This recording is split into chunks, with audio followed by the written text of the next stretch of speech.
is Happening with Allison B. Hello, my name is Allison B, and welcome to my 9th episode of What is Happening, which is a video talk show to share ideas on how to make a better you and me.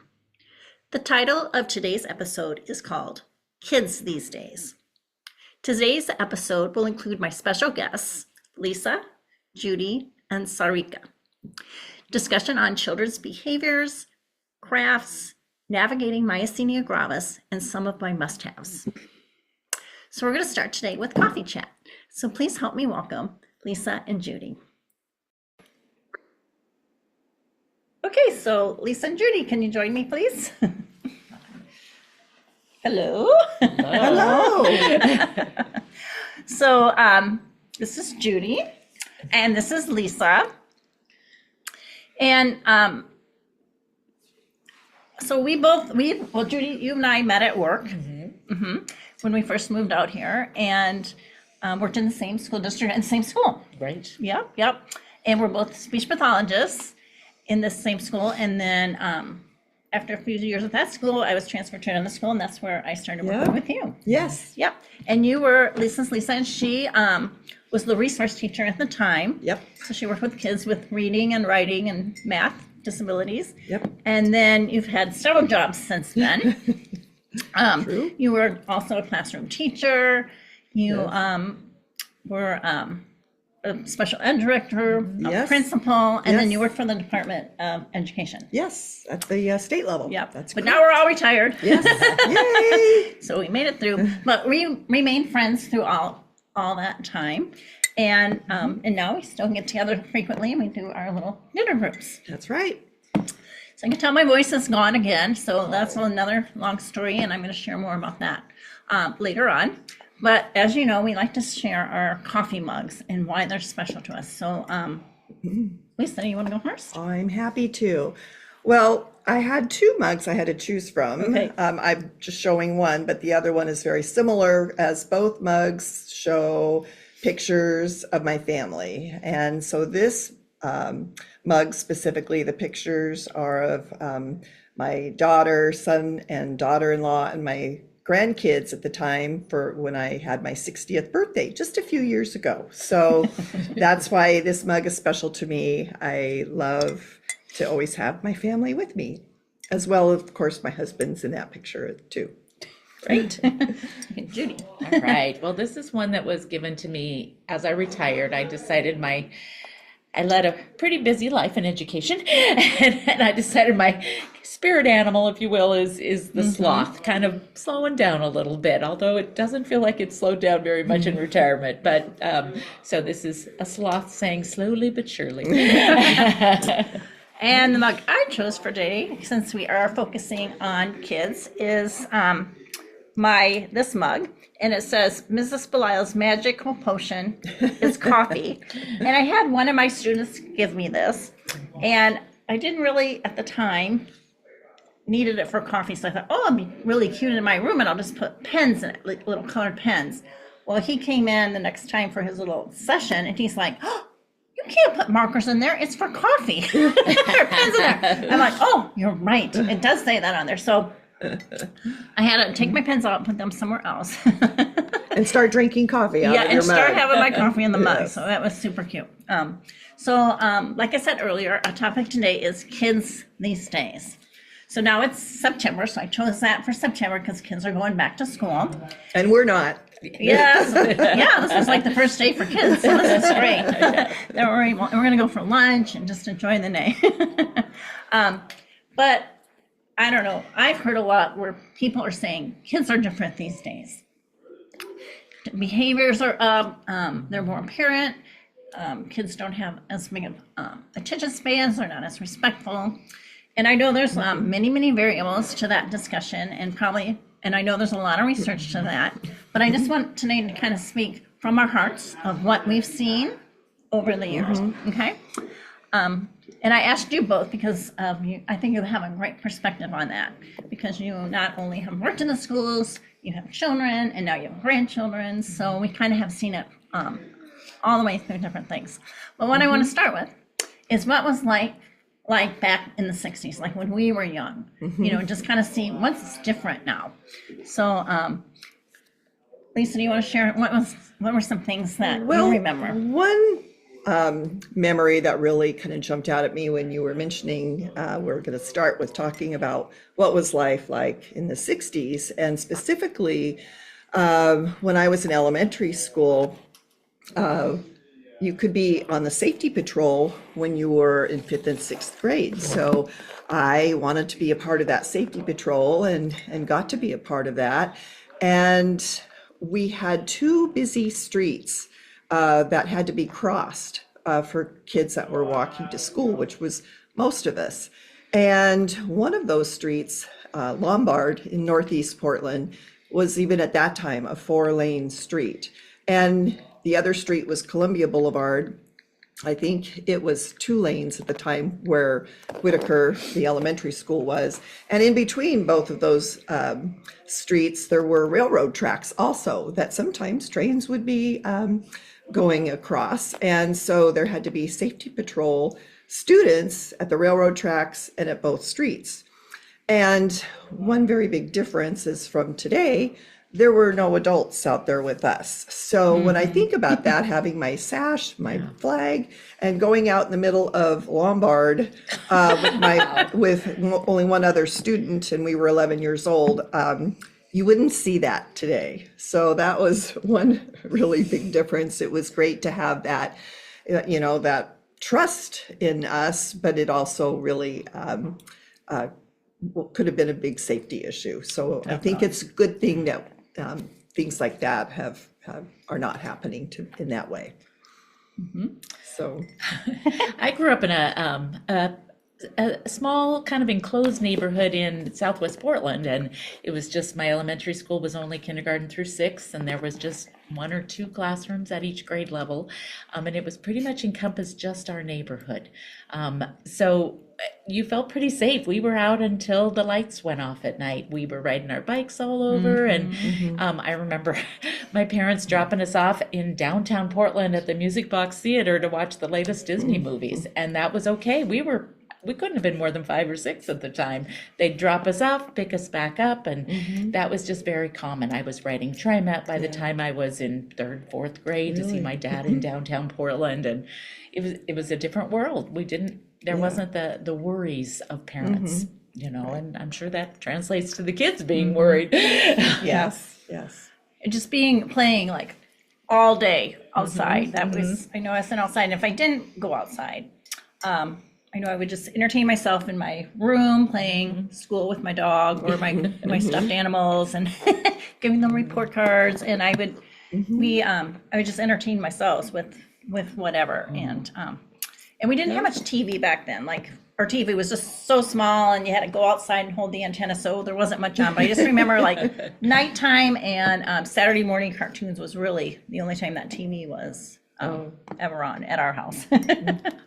So, anyways, I found this article I did want to share because it's from Country Living, and it kind of states like it's a miracle that we're still alive just because of how we were kind of on our own back then. And with all the secondhand smoke and hazards around everywhere. So I just want to share some of these and see if we can relate to some of these examples. So let's see, we have, okay. Well, I had it all set, so hold on. I'm going to stop. Okay, so here we have, this one's basically about the no seatbelts. Yes, I remember or that. the crazy car seats, like really would they even hold you if you were in an accident? And Scott's sister always says, I always thought my seatbelt was my mom's arm, because it always came across. It did. And then going to a friend's house unescorted. Yes. So, Oh, yeah. my friend, Debbie, she was really the only girl that lived near me, and it was several miles away, and I would just ride my bike over there to get there. Okay, playing outside unsupervised all day long. Yeah. Yeah, we'd do that. And I remember we would even go ride our bikes to a swimming pool at a campground and swim there all day with no adult Yep, watching we us. even had a little, like a 4-foot high swimming pool, one of those that it's not built into the ground. But Yeah. I'd be out there swimming in the pool without any adult Yep. supervising. And we lived really close to the old Wilson High School, now Ida B. Wells, and they had a pool over there, an outdoor pool, and we would just go over there every day during the summer and hang out in the locker room or out on the pool, and Yeah. totally Yep. unsupervised. And we would walk. There's a little community called Hillsdale, not far from where we lived, and we would go over there to the library every Saturday ourselves, ride our bike over there, and just lots of that. Yep. Speaking of going to the library, there was a bookmobile that would come to our street, I think a couple of times a month. And Okay. so I would walk about, 3 or 4 blocks down, and go to the bookmobile, check out my books and walk back home. And Very different. That's Yeah, pretty cool. I know. Look at this one, becoming blood brothers or sisters. Did you ever do that where you prick your Yes, fingers? yeah. I did too. Yes, I'm like, we oh my did. gosh. Yes, I can remember doing that. Now I don't want to prick my finger for anything. I but know, right? When I do that, didn't like shots, but I could prick my finger. Walking to school Yes. alone. I lived in the country and didn't do that because I rode a bus, but I know people who live in town. definitely We did. walked, and it was probably about a mile, at least, and going across those busy streets and the railroad tracks and gravel roads. And sometimes there would be other kids walking along when I was, but sometimes there weren't, depending on kind of the time when you got out, started on your way. Yeah. What about unsafe toys? Right, yeah. I remember there was a big hill from my elementary school down onto a major street, Bertha, and we would take cardboard and slide down the grass and down onto the street, or in the snow we'd slide down on a sled. That was Yeah. not very safe because Yeah. who knows? We just had my grandson's first birthday, and he, my daughter-in-law would be like looking at the ages and, making sure it's the right age that he can For have the those, or toys. put them back for later. So I'm like, Yes. I don't know if my parents ever did that. Yeah, I don't think ages were even listed on Yeah. any of right. No, the of course toys. not. Yeah, for sure. Yeah, and I know the cribs, I kind of talked about that before, how like they were too Yeah. wide and kids were getting hurt. Right. Riding bikes, back then, did you ever wear a helmet? No, there was, I don't even think helmets were No. even Yeah. available Nope. for a bicycle. So Yeah.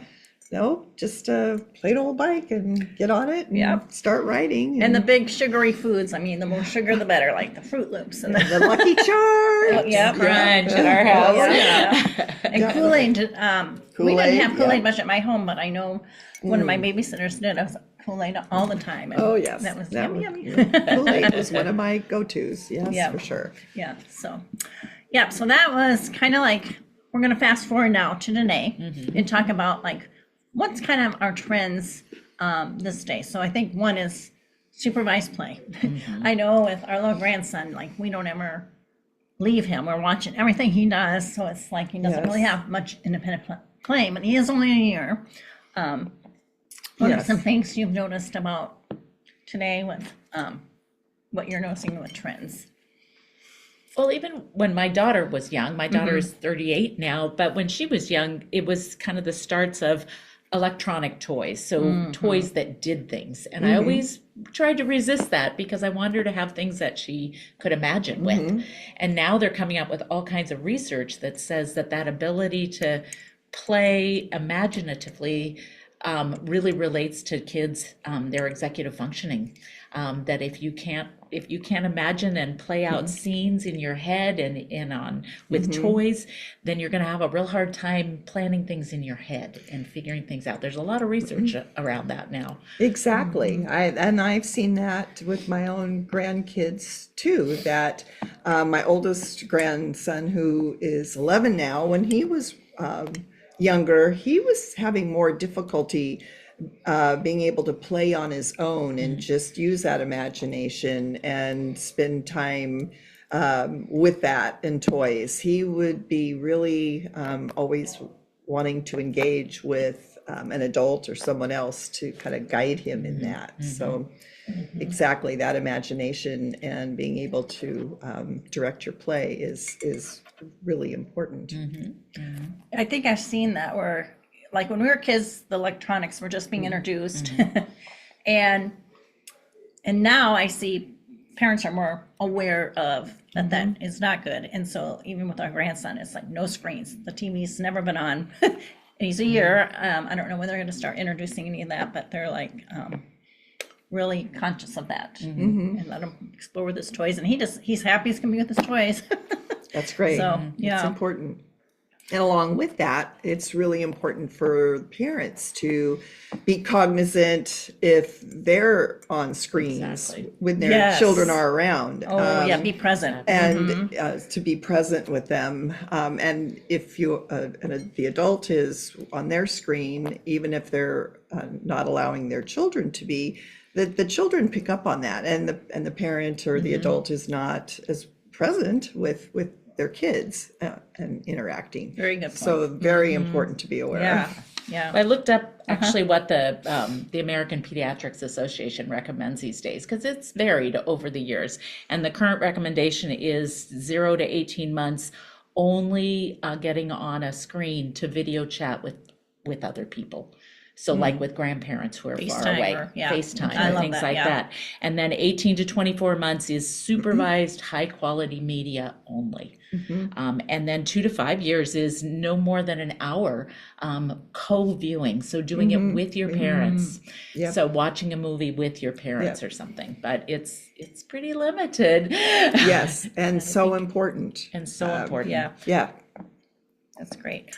I think another trend I've seen is parents nowadays are introducing more healthy eating. Yes. Absolutely. Absolutely. So it isn't just like shit, fend for yourself with junk food and sugar. It's very well balanced. They're doing a lot of vegetables and fruits, and Right. so.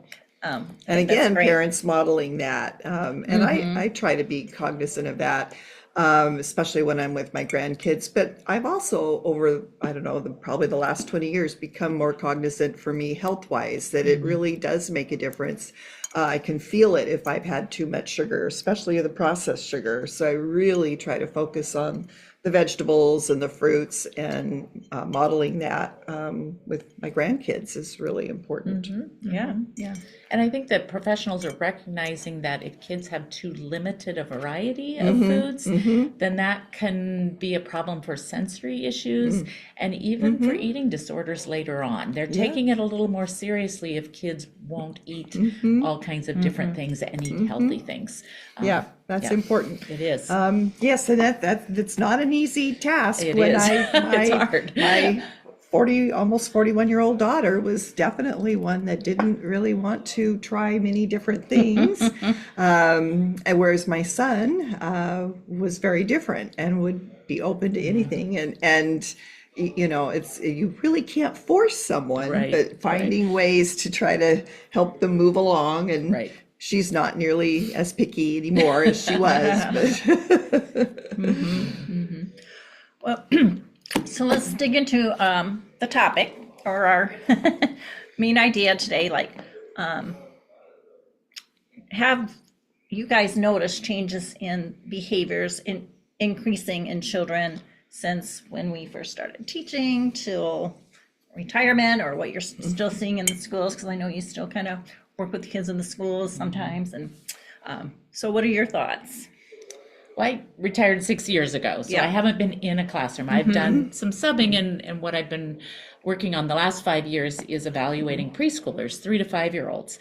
And primarily the referral we would get in that population was behavior. Okay. That was that they were having some big outbursts, some big emotions, and sometimes becoming physical. And so that was one of our big referral areas. And so that, I know that seems to have increased hugely. And my friends who are still in the public schools talk a lot about the behavior and how difficult, how challenging it is. Yeah. Yeah. yes, definitely. And I personally saw that too, because I just retired a couple years ago, but still worked in the school last year. So I still had seen that too. And I would totally agree. I was seeing more frequent, the big emotions from just not getting a toy or something that they wanted, the right pencil. And it could be like, even to the point of where they were kind of like taking things off the shelves and not able to calm down right away. And so it was kind of shocking to see that so intense and more of that happening. Definitely. There are definitely times that when I was both a resource teacher as well as a principal, where we had to clear a classroom because of a child just going off with extreme rage, and it wasn't safe for the other kids to be there, and items being pulled off shelves, etc. And it's just heartbreaking because the child is in extreme distress, but then everyone else is as well. So very difficult. Never saw that in the earlier years of my career at all. I never saw anything like that when I was a child in school, but I know even my 8-year-old granddaughter has talked a little bit about how this last year, her class, there were, sounds like a significant number of some children with behaviors, and how it impacted her. And we just had a conversation that came out of the blue, in her words, talking about that. And that really sat with me. I always knew that certainly that impacts other kids, but then to hear my own granddaughter talk about it. Yeah. And I think, have we seen even more since COVID? Because I know that kind of impacted so many children and teenagers and high schoolers. I know I put on a contest for high school seniors, and in the area of essay or art, they were entering, and so many would put a little statement. They needed to put a little statement, but so many of them wrote how they had anxiety and loneliness and really struggled during that. And I'm like, boy, this really impacted the older kids, not just the little ones. Right. Yes, it has an impact on everyone. Yes. And we haven't, it's not like gone and done. It's now just permeating our society, education especially, and will. Well, I found some some current statistics that said that 1 in 5 children have diagnosed mental health issues these days. And that's 20%. And ADHD is up 43%. Teen depression has risen 37%. And suicide in children aged 10 to 14, this one shocked me, has jumped 200%. So I think children are traumatized. We've been trying to talk about trauma for as long as when I was still working. So at least 10 years in the schools, we've been talking about trauma-informed education. And we still have to think about that. That has to drive what we do, is that kids have been in trauma. Yes. And the adults too. Exactly. And working with them. Yes. Absolutely. It's extremely complex, extremely difficult. There was an article on Education Week in January, and this was, they kind of interviewed classroom teachers and what their thoughts were, and they felt that classroom disruption was up 56%, kids were more rowdy, that was up 48%, and disrespect up 48%. So this is real. That it's not just in one school, it's all over, happening all over the world. So so, what are we going to do about this? What are the next steps? And I'm going to have another guest on later who is currently working in the schools, and it's going to be sharing some tips for not only our parents on how to deal with these children, but also with classroom teachers, some strategies. But I want to thank you both for coming today and giving me your insight on kids these days. And we're going to be headed to lunch. So, all right. We enjoyed it. Thank you so much. Thank you, Allison.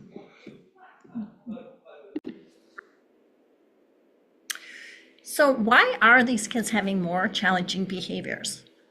And we really don't know the real reason, but possibly environmental. Is it parenting? Is it technology? Or is it just the child's innate makeup? Well, my next guest, Sarika, will help share ideas for both parents and teachers to help with the kids that have these challenging behaviors. So help me welcome Sarika. Hello. Hi, Allison. Hey, I love your colors. Oh, thanks. You too. So pretty. Well, I met you at an elementary school, and you were the English as a second language teacher at the time, and you worked in the copy machine room. So I would come in to make my copies between groups, and we would kind of just have little chats then. But you've also had many other jobs as well. You've been a 5th grade, 6th grade, 7th grade teacher. You've been an elementary principal in 2 different school districts. And you are, and now you're back in the schools as a language acquisition specialist. Correct? That's right. All yeah. right. So you have had a lot of experience working with children, and so I'm going to appreciate your perspective on this as well. And I know that, like in the schools, they have realized that these behaviors have been increasing and have put in place a lot of different services for the children, such as professional development to teachers on classroom management, professional development of social emotional learning. There's social workers in the schools, counselors, behavior specialists, any other things you can think of? Is that kind of list most of them? Yeah, those are a lot of supports put in place. But today we kind of want to hear from your experience, other ideas that for teachers or for parents. So Sure. Okay. So I've been in education for 22 years now, and I think, it's all about what's going on in the classroom. I think it's structure, it's being able to provide for students a connection to the adult. You get to know who the child is, what do they love to do, what are the areas that they struggle in so that you can help them. Some kids, it's friendships. Some kids, it's managing their time. Some kids, they feel so behind in academics that it really impacts how they feel about themselves or their self-esteem. So you're building their self-esteem up. So many different things, but a visual schedule is really important. So you have that posted, where are you going to go throughout the day, and keeping it very, very predictable for the child always helps. And I think also sharing your own personal struggles with your class and students, they get to really realize that, oh, I'm not alone in this. And if she could get over this, then I can as well. I think that art of storytelling makes a huge impact. Storytelling and telling about all of the different things that have happened. You can also have then open up the classroom for each child to share. I've had kids share so many different things, from being adopted to their ADHD medication, to not being able to sit still, or, I'm really bad at math, or I struggle at art. They start sharing these things and start building connections. And when they connect, they feel like they can open up and tackle the things that they struggle. That's a little bit of it. Another part of it is just being able to have routines in place. So if it's, okay, this is how you get the bathroom signal, this is how you ask for water, this is the right time to ask questions, or say, hey, I have something to tell you, it's my birthday, or my dog died, or, showing kids how to access you, but being very consistent about it helps a lot in the structure, so that kids are not melting down or interrupting you constantly. I think that helps the child as well with behavior management. I think other areas is doing things like student of the week, highlighting who they are, celebrating like their successes. And I would often have children sit on a stool in the front of the class on Fridays. Every week I had a specific kiddo that we highlighted and created a special book for. And we would write down, all the things they love to eat, their favorite colors, their pets' names, birthdays, sports, everything about them.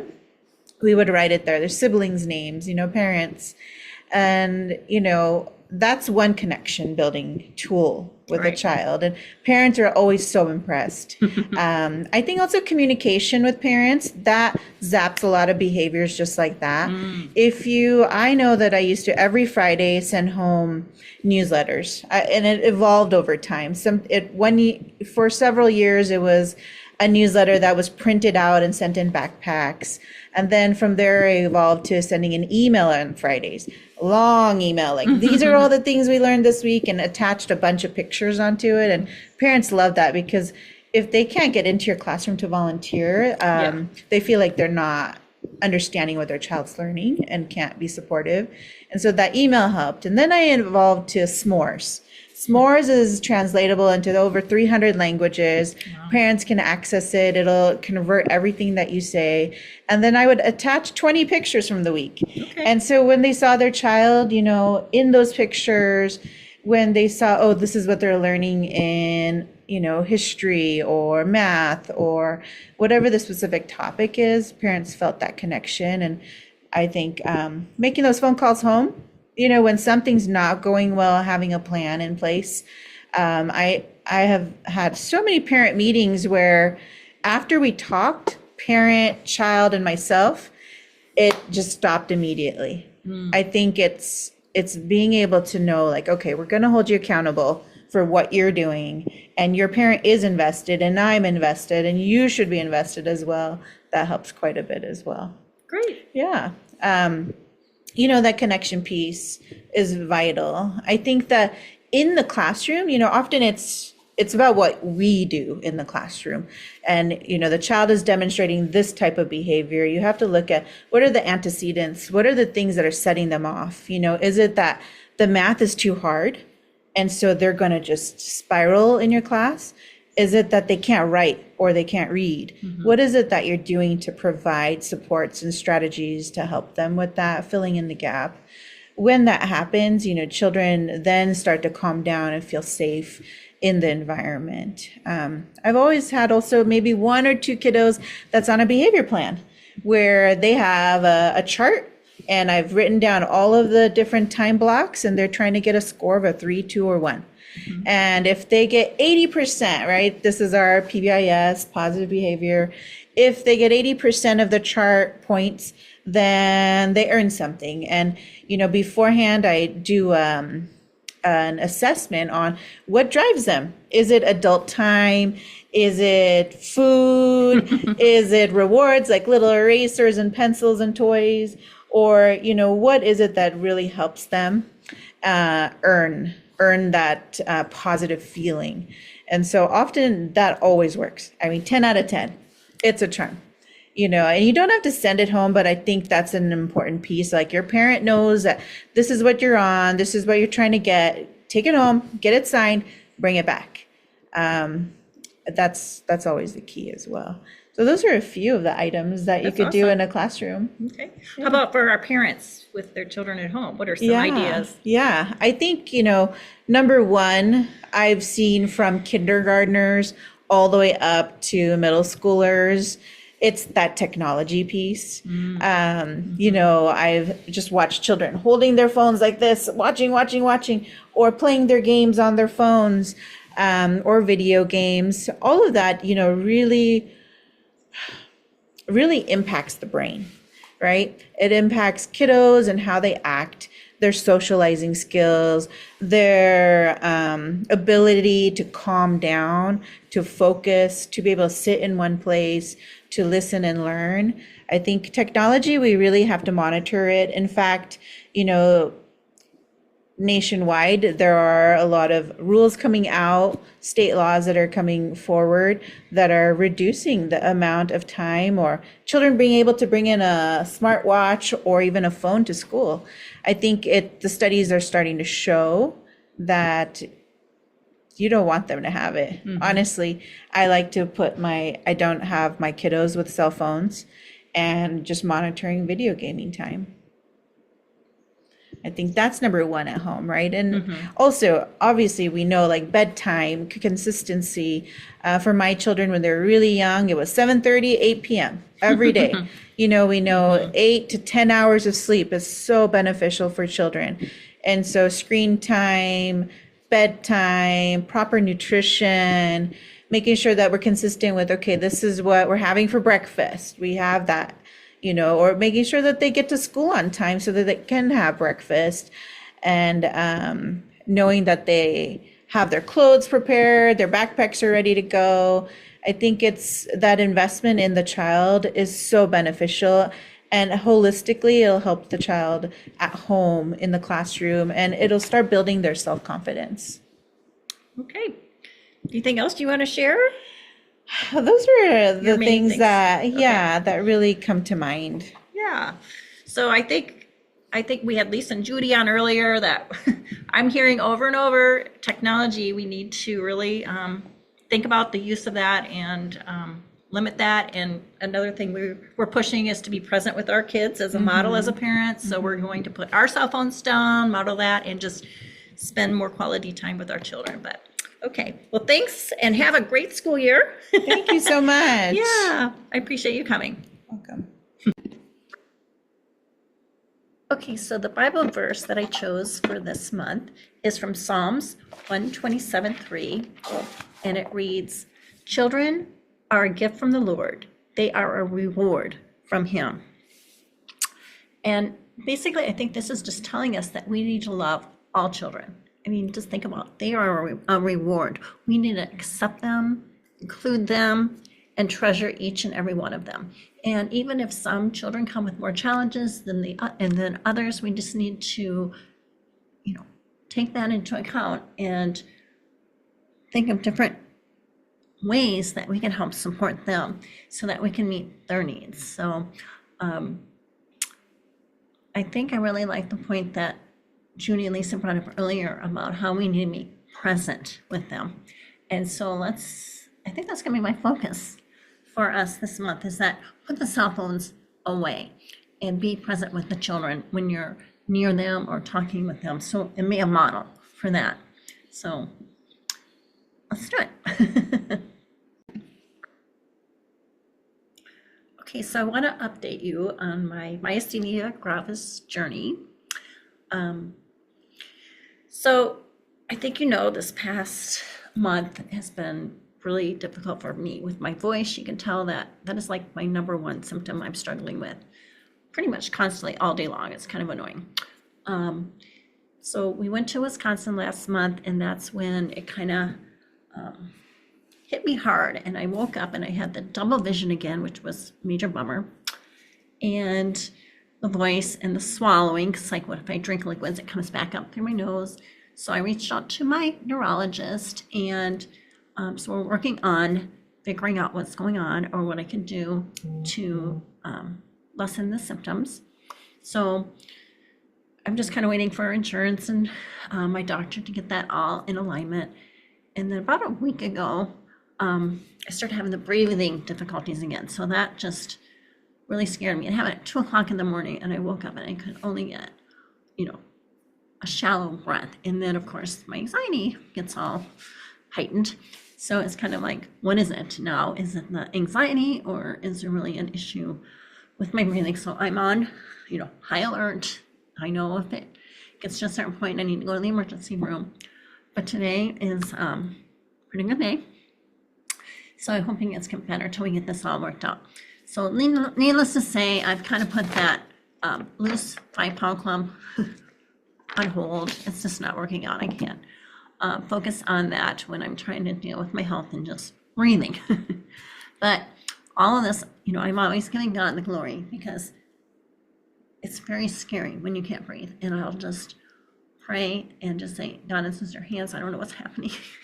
And what your vision for me is.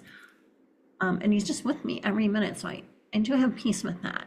And so I'm going to keep you updated on how things are going. And hopefully I'll have better news next month. So thanks for all your support and your prayers through all of this. I really do appreciate all of you.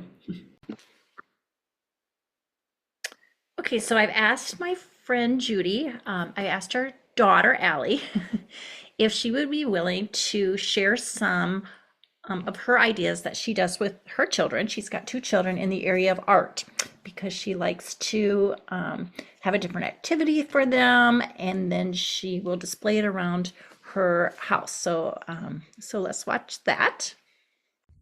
Hi everyone, my name is Allie. I'm a friend of Allison's, and my kids at home are 4 and 5 right now. We do lots of crafts together as a family. Just a way to keep my kids busy. They really need lots of projects to keep their little hands busy all the time. We usually do crafts based on whatever they're interested in at the time, or whatever thematic units we're talking about as a family, or whatever holidays are coming up as well. For example, my daughter really is into like unicorns and fairies and princesses and all that. So we do a lot of crafts based on her interests versus my son is really into like Spider-Man and Ninja Turtles. So we can find some fun things based on his interest as well. Let's see, one of the crafts that we've done recently are these little rainbows that I found on Friends Arts Lab. And on these rainbows, the kids just practice different types of line styles. You can kind of see we talked about like zigzags and squiggly lines and dots and dashes and all of those things. They practice different line styles. And then we talked about the colors of the rainbow as well, and talked about the order of the colors. And then I had the kids cut it out. So we practiced their fine motor skills and cutting, and then glued it on a piece of paper too. So nothing too fancy, but just a fun little project that kept them busy for a while. When they're done, I have them put their projects around our kitchen, around our pantry, nothing too fancy. And also we have we held up a couple different ropes here. Let me back up so you guys can see. Held up a couple different ropes in our playroom as well that shows a lot of their work that we've done over the year and some of their work they've done at preschool as well. Hope that was helpful. Thank you all. Bye. So one of my must-haves is this little picture frame that, whoops, looks kind of glary. Anyways, you just open it up and you can put your children's art in there. The frame opens up and then you can just keep adding to it, or your grandchildren, and you just can keep adding their art and they can see it displayed. So that's a must-have, and I will have the link on my YouTube account. And remember, when you go to the YouTube account, you're going to follow these directions under posts, and you'll see the links to that. And also Sarika's has written down her parenting tips and teacher tips, and she's got tons more ideas besides the ones that she shared with us today. So be sure to check those out. And I want to just thank you all for joining, and I look forward to seeing you again next month.